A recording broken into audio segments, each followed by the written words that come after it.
আচ্ছা, আমেরিকা আর ভারত মিলে নাকি আমাদের বাংলাদেশকে শেষ করবে, এই ধরনের শিরোনাম বা কথাবার্তা আজকাল বিভিন্ন গণমাধ্যমে সোশ্যাল মিডিয়ায় শোনা যায়।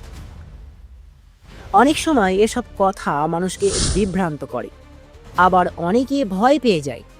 এমন শিরোনাম শুনে মনে প্রশ্ন জাগে, আমাদের বাংলাদেশের কি সত্যিই এমন কোনো বিপদ আছে?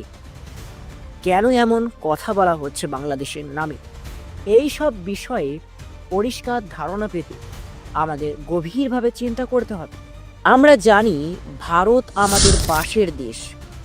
আমাদের ঠিক মুক্তিযুদ্ধের সময় ভারত আমাদের পাশে দাঁড়িয়েছিল, যা আমরা কোনো দিন ভুলতে পারবো না। কিন্তু পাশাপাশি এটাও সত্য যে সব সময় এই সম্পর্ক মসৃণ ছিল না। কিছু ক্ষেত্রে সীমান্ত সমস্যা, পানি বণ্টনের ঝামেলা আর বাণিজ্যিক ভারসাম্য নিয়ে দীর্ঘদিন ধরেই আমাদের দ্বন্দ্ব চলছে। ভারত সবসময় চায় বাংলাদেশ তাদের প্রভাবের অধীনে থাকুক। বিশেষ করে চীনের সঙ্গে আমাদের সম্পর্ক শক্তিশালী হলে ভারত অনেক সময় সন্দেহ করে এবং তা নিজেদের জন্য হুমকি মনে করে।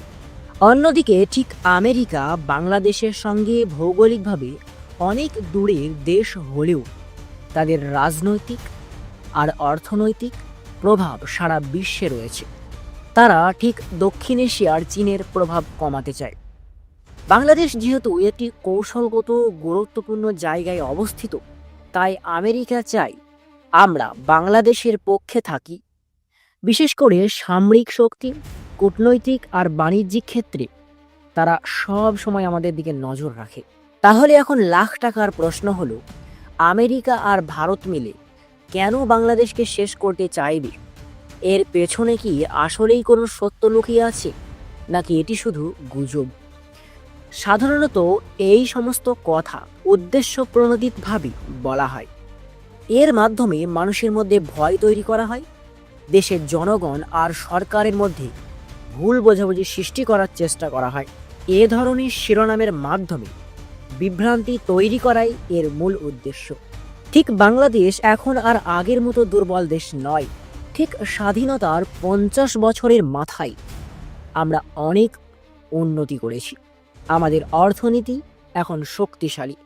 গার্মেন্টস শিল্প, রেমিট্যান্স আর অভ্যন্তরীণ বাজার আমাদের অর্থনীতিকে মজবুত করে তুলেছে। শুধু তাই নয়, সামরিকভাবেও বাংলাদেশ আগের চেয়ে অনেক বেশি শক্তিশালী হয়েছে। আমরা যদি দেখি, বাংলাদেশের সেনাবাহিনী, নৌবাহিনী আর বিমান বাহিনী এখন আধুনিক সরঞ্জামে ভালোভাবে সজ্জিত। এখন সবচেয়ে বড় বিষয় হলো, বাংলাদেশের মানুষ এখন ঐক্যবদ্ধ।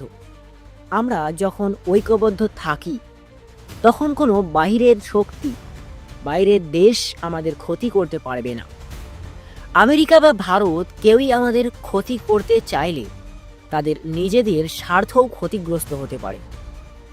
ঠিক বাংলাদেশের ভৌগোলিক অবস্থান যদি আমরা দেখি, অর্থনীতি আর জনসংখ্যার শক্তি এখন এমন এক জায়গায় পৌঁছে গেছে যে আমরা নিজেদের রক্ষা করতে সক্ষম।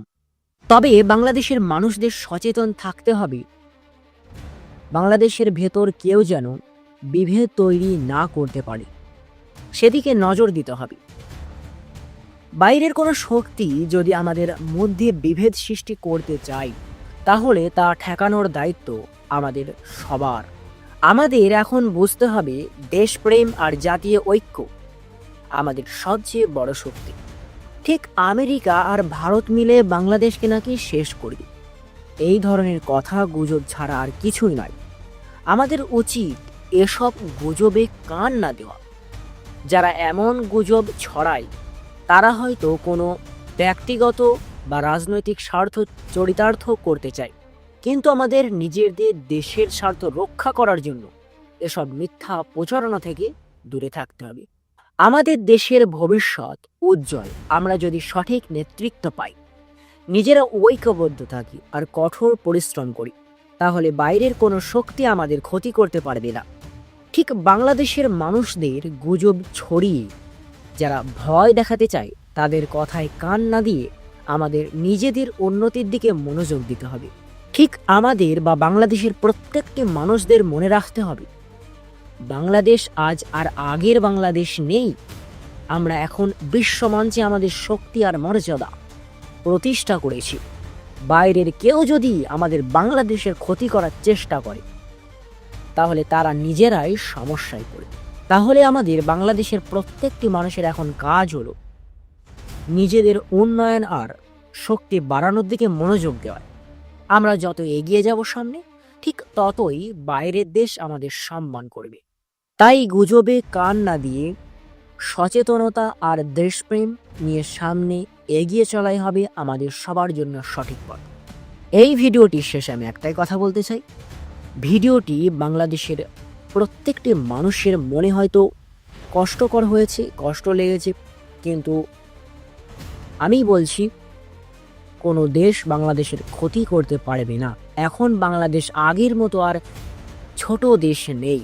অবশ্যই ছোট দেশ থাকলেও বাংলাদেশের কাছে এখন অনেক বড় বড় শক্তি লুকিয়ে আছে, যেটা কয়েক সেকেন্ডের মধ্যে অন্য দেশের উপরে হামলা চালাতে পারে।